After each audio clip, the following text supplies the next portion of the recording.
Hello and welcome into the pregame show here on the Gatemen Baseball Network. Cotuit Kettleers come to Spillane Field for the second time this year and the back end of a home-and-home between these two teams.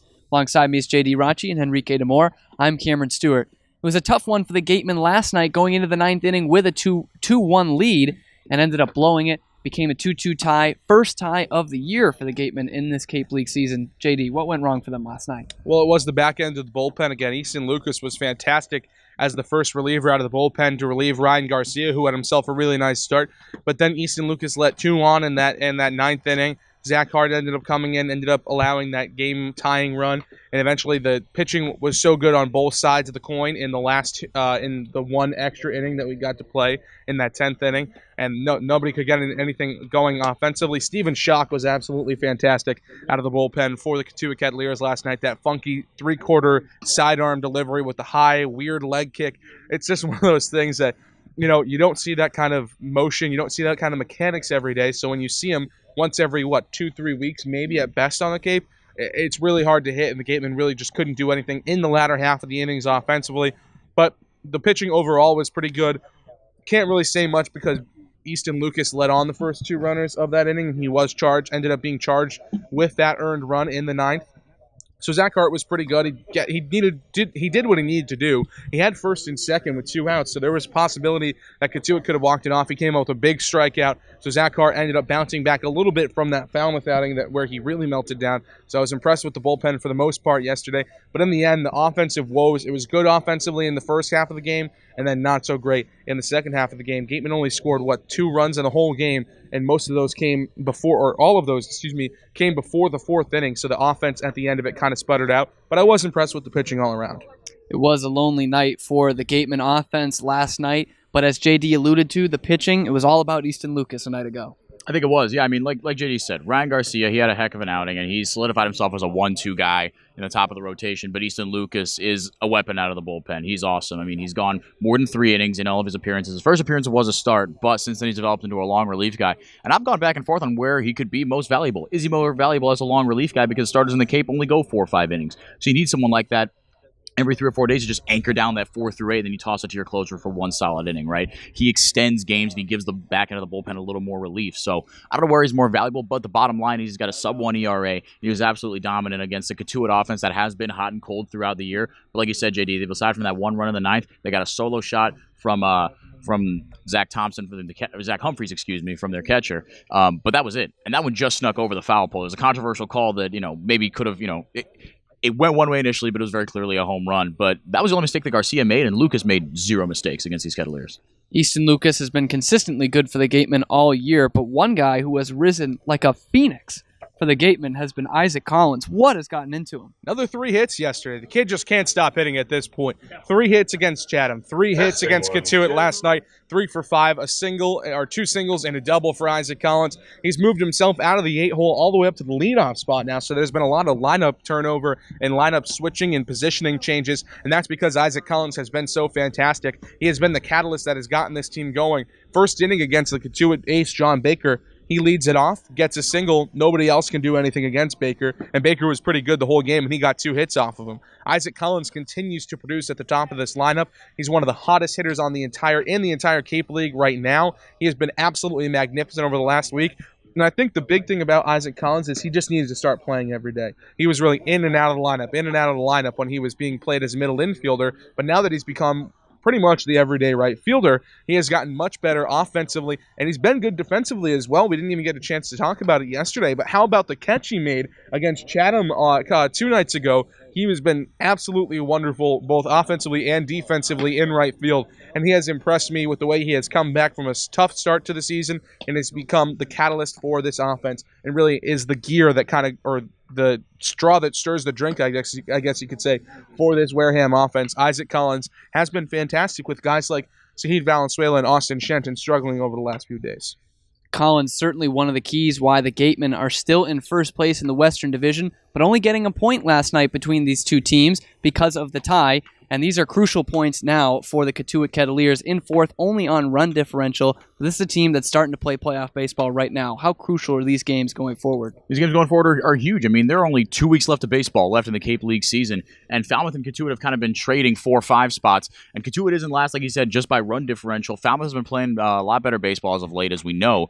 But at this point, Cotuit would miss the playoffs just on run differential. And it's frustrating because they go through stretches. They haven't won or lost more than 2 games in a row all year. And we talked about it. If it wasn't for the Gatemen's 7-2 start, they've been playing 500 baseball since pretty much. I mean, but the Cotuit Kettleers, they've just been up and down all year. But like you said, it especially in the West, where it is a logjam in the bottom 2 spots, the Kettleers are being second in the East Division right now. As Chatham has fallen out, Harwich is bottoming out, Orleans is still in 4th, Brewster will languish at the bottom most likely, but that's pretty much set. But in this loaded West Division, Cotuit could miss the playoffs with 1 game above 500. They sit at 500 right now, but they're out of the playoffs right now.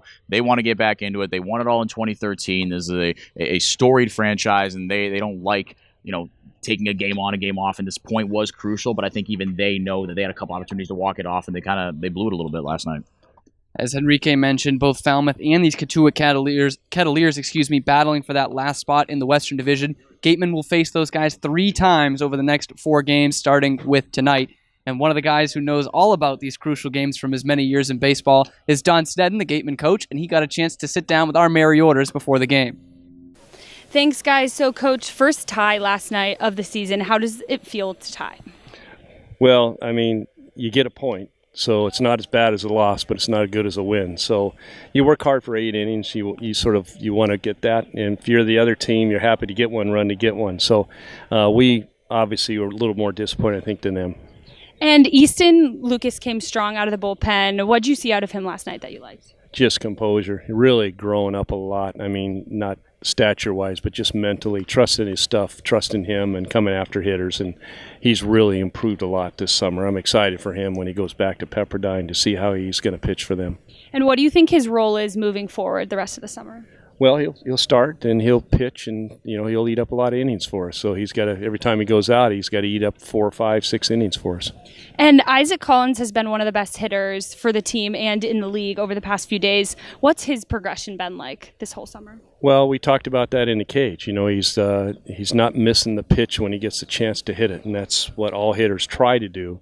But that's what he's doing. So they make a mistake and he hits it. And in the past, he'd foul it off or we'd take it.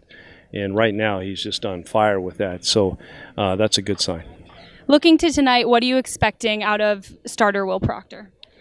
Proctor's a competitor. We expect him to keep us in the game and all that. He's had a couple good outings in a row. We're hoping that he can do that a couple more times this summer. And playing Cotuit the second time in a row, what are some of the keys to tonight's game? Well, they know a little bit more about us. We know a little bit more about them. So we're going to have to change up a little bit, maybe our plan of attack with them.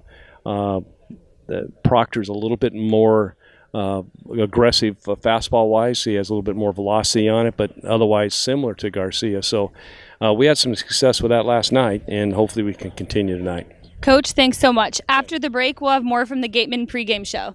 One of the area's best restaurants is located right up the street, Brewfish Bar and Eatery. Brewfish offers 20 rotating craft beers on tap and creative pub food. Check out their off-the-menu brunch with a Bloody Mary bar and $5 mimosas on Sundays. Join us for outdoor dining and drinks under the tent, or for live music every weekend, located on Route 105 in Marion.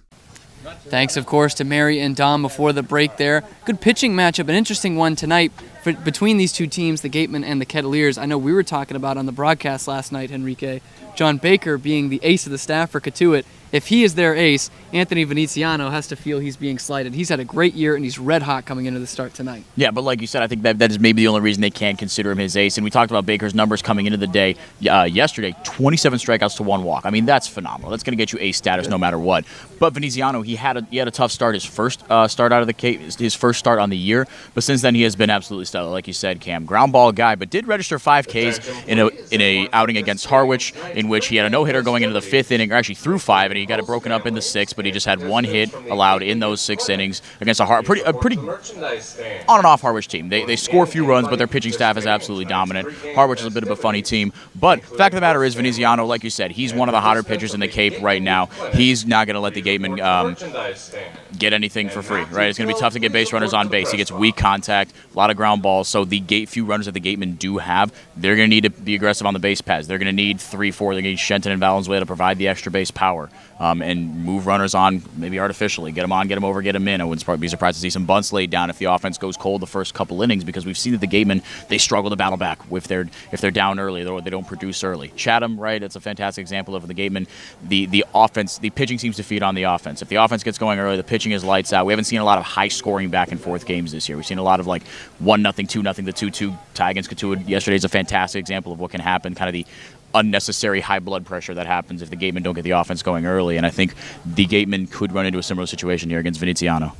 Veneziano, as we both mentioned, red hot coming into the start. And one of the guys who has been quietly one of the horses on this Gatemen team has been Will Proctor. He's been a key cog in the Gatemen machine this year. Yeah, he's been great. He's one of those 3-4 guys, if you think of a starting rotation. Somebody that's going to give you a lot of innings. He's not going to give up a lot of runs. He's not dominant, but he's not going to strike a ton of people out, but he's going to get you out of tough situations. And that's exactly what he's done this year. Sub-3 ERA, the best pitch he has is the breaking ball. Features two of them, kind of a slurvy kind of pitch, as well as a traditional traditional curveball, I should say. And those are his bread and butter. The key tonight for Will Proctor is going to be locating that fastball. Converted infielder, he's more comfortable throwing the breaking ball, which is a little bit weird, especially considering you don't really throw anything with break if you're playing infield. So it's going to be interesting to see what we see from Will Proctor tonight. But like you said, Cam, he has been absolutely consistent the whole season. Sub-3 ERA is nothing to sniff at, and Will Proctor, the fact that he is a converted infielder, I think just proves how impressive he has been this season for the Gatemen. He continues to be able to come out on the mound, give you 4 or 5 solid innings. He might give up a run or two, but if, like Henrique said, if the Gatemen can get out in front of Veneziano early on, Will Proctor is going to have a lot of pressure off his back, and those 1 or 2 runs he might give up in every other outing or so will not really matter all that much. I'm excited to see Will Proctor on the mound, see if he can really become the number 2 guy now. I think Ryan Garcia has solidified his spot as the ace in the starting rotation as long as he can keep the pitch count down over his next few starts, but Will Proctor is a fantastic number 2. Proctor looks to continue his silently dominant ways for the Gatemen tonight. He got a chance to meet up with our Mary Orders before the game to discuss his strategy for it. Thanks, guys. I'm here with tonight's starter, Will Proctor. Now, Will, in your last game, you went 5 innings with 5 strikeouts and only 1 run allowed. What was working for you last game? I was kind of lucky in the sense that everything was working. I had all 4 of my pitches for strikes, and I could kind of throw it where I wanted, so that was really working, and I hope I have that tonight, too. And this is going to be your 4th start. Do you feel more sure of yourself at this point in the season than you did in the beginning? I don't know about sure, but definitely more comfortable. I mean, talking to Coach Lawler, it's kind of about, obviously we want to win, but in the sense of that summer ball, you can kind of work on things rather than win at all costs, kind of. So that definitely helps, yeah. And what particularly have you been working on? The new pitch for sure, throwing that cutter. And tonight, for example, I'm going to try to work on throwing some changeups to righties and then the cutter to lefties, see if I can get that going. And how does it feel to start and do everything you can do and then have to sit and watch the rest of the game? Oh, it's nice if you throw well, for example. If you don't throw well, it's kind of sucks. You wish you could go back out there, but if you throw well, it's kind of great. You can just lay back and relax. And lastly, we got that call against Hyannis, so you guys are going to be doing the last 3 innings again. You were a bat boy at that game. Are you excited to get that job back? No, not really. No, I think I'll retire. You didn't like it? It was good. I don't think I'm just as cute as those little kids, so I'm going to retire. Okay, good. All right, well, for the Gatemen Pregame Show, I'm Mary Orders. And I'm Will Proctor. Back to you guys. Thanks to Will and Mary. It's now time for today's edition of Get on the Beat with our beat writer, Ian Vescera. Ian, how you doing today? Great, Cam. How are you? Now, we've got some big news, obviously, coming out this week. The protest, the Gatemen won, so they got to go play Hyannis next week. You wrote in your article about this rule that the Gatemen came out on top of. What is the rule? What makes it different from the major leagues? So essentially, Cam, just to break it down for you, so Pavin Parks was the DH in that game. He went into the game to pitch, so he left the DH spot. Once he was done pitching, he exited the game off the field. He did not go to another fielding position on the field. He just went to go back in the lineup as the DH. The umpiring crew did not allow it. Don Sneddon, been around this game a long time, knows the rules, knows the college rules, and he went to put Pavin Parks back into the game to hit. They didn't allow it, so Don threw it up for a protest. And so you don't often see these overturned, and just because Don did know the rule and was right about the rule doesn't mean that it automatically gets the replay. They have to deem, the league offices, and that is, that it was a crucial point in the game and was a major contributing factor to the Gatemen losing that game. Do you agree with that? Yeah, I do think it did have an effect on them losing the game because fact of the matter is it's a one-run ball game at that point. Granted, Wareham lost 9-5, but it was a 6-5 ball game at that point, and it's the 7th inning, 1 out. And at that point, you have 8 offensive outs left, so every single bat, it's going to be important. You're going to want to get your best hitters up there. And hate to break it to you, but Derek West hitting is not who you want up there. You'd rather have a position player in Pavin Parks. So that gets overturned. We've got to go back to McKeon Park in Hyannis next Wednesday. How crucial is this game now for the Gatemen? This is the 1-2 teams of the division. There's only so many games left. How big is this one going to be? Well, it's going to be a big one, Cam, because like you were saying, we're going back to McKeon Park, Hyannis, Wareham, 2 of the top teams in the league. So it's going to be interesting to see how they can pull it off. And it's going to be interesting, too, to see if they're motivated just to play those couple more innings because then they have to go on over to Brewster. And so, Brewster could be a trap game because we saw them play Brewster earlier this week, and the Whitecaps really gave it to the Gatemen. So we're going to have to see if Wareham can get up for that first game and then get up for the second game. So it's going to be a long day for Wareham, but if they play their best baseball, which we've seen them do, over the course of this week, some really good games, I think they'll be just fine. It'll be a long day for all of us at the Gatemen organization. That next Wednesday where the Gatemen will play 2 crucial road games as the schedule starts to wind down. That's Ian Vescera. I'm Cameron Stuart, and that was today's Get on the Beat. The 80 Makepeace Company also owns and operates Reed Custom Soils, the area's leading manufacturer of custom soils, including CU structural soil and Rooflight certified green roof media. Reed Custom Soils is also a manufacturer and distributor of baseball infield mix and conditioners. To learn more, visit 80makepeace.com or reedcustomsoils.com. About to wrap things up here on the Gatemen pregame show. As always, alongside me, JD Raucci and Henrique DaMour. Gatemen looking to come back with a victory after the tie last night in the home-and-home against the Cotuit Kettleers. Henrique, what do they need to do tonight to get a W this time? I think the offense has been a little bit up and down, offside from the explosion at Chatham, which the Gatemen always seem to put up fantastic numbers offensively against Chatham. But I think Austin Shenton, a guy who obviously his numbers are ridiculous. We've talked about it ad nauseum all year, but he has been in a bit of a slump, only a couple hits in his last few games. And he's been one of the few guys with the absence of the power bats that have gone to Team USA. He's one of the few guys that can hit for extra bases, with any sort of consistency. So it doesn't matter how well the Sahid Valenzuelas and the Isaac Collins of the world get on base at the top of the lineup, because like you alluded to, JD, earlier in the show, Collins got on base 3 times. He scored once, right? I mean, it's tough when you have a guy like that at the top of the lineup and you can't get him over and get him in. Collins has enough speed to get himself in scoring position, but if you don't have guys to score him, usually that's Shenton. Jeremy Idens has been hitting really, really well out of the cleanup spot. Honestly, I've been very impressed considering he has been the leadoff guy all year, but Idens has transitioned phenomenally into the 4-hole. We got Shenton and Parks batting 3-5. They kind of switch in and out. Interesting lineup change in the 6-hole that you're going to get to, JD. That's going to be fun to talk about. But I think Shenton, he has become one of the bona fide power bats now. Him and Idens, but Idens has been producing. Shenton been struggling a little bit. Now, he's hit 400 all year. Clearly, he's got it in him. But I think today would be a big day to bust out of a slump for him. So Austin Shenton needed to do more from Henrique's point of view. And as you mentioned, a new bat out there in a big spot in the order, the 6-hole, which has been kind of a black hole for the Gatemen recently. JD, who is it? It's Cade Cavalli. He's going to be the starting first baseman tonight for the Gatemen. We've seen him pitch. I mean, you've seen him DH this season. 0 for 3 with 3 strikeouts this season for Cavalli. He led the nation with 90 strikeouts at the plate this season for Oklahoma. Big swing and a miss guy, big all-or-nothing guy, I think. But I need to see some production out of him tonight. He is in an RBI spot. He is in that heart of the order, 4, 5, 6. He is going to need to come up big because the likes of Austin Shenton, the likes of Jeremy Idens, they're going to get on base. So if you're Cade Cavalli, you have got to drive them in. You've been great on the mound for the Gatemen. Now do it at the plate. You're a two-way guy for a reason. Oklahoma had faith in you as two-way this season down in the Big 12. But the Gatemen have faith in you here on the Cape in terms of going both ways. So now you got to do it and step up. You got to break out of that 0 for 3 slump and really drive in those runs when they get on base. Because like we've talked about, the Gatemen offense is a little bit inconsistent in terms of run production. You're always going to get 8, 9, 10 hits out of this offense, but the run production isn't always there. Like we saw yesterday, it was only 2 runs scored. As you mentioned, Henrique, Isaac Collins got on with 3 hits 3 different times, only scored once. So if you're Cade Cavalli and you have guys on the base bats, you have got to swing a good bat. You have got to swing a disciplined bat. I think that's a big part of it for him, is being a disciplined hitter and waiting for his pitch and not chasing stuff out of the zone that then puts him in a vulnerable situation where Veneziano or whoever else the Cotuit Kettleers throw out tonight can really go ahead and attack him. So I think Cavalli's got to step up, drive in runs, and just have a consistent and good day at the plate. He doesn't need to go 4 for 4 with 4 home runs. I just want to see, a 1 for 3, 2 for 5 kind of day, depending on how many at-bats we see him in, maybe driving a run or two and really get himself going offensively on the Cape.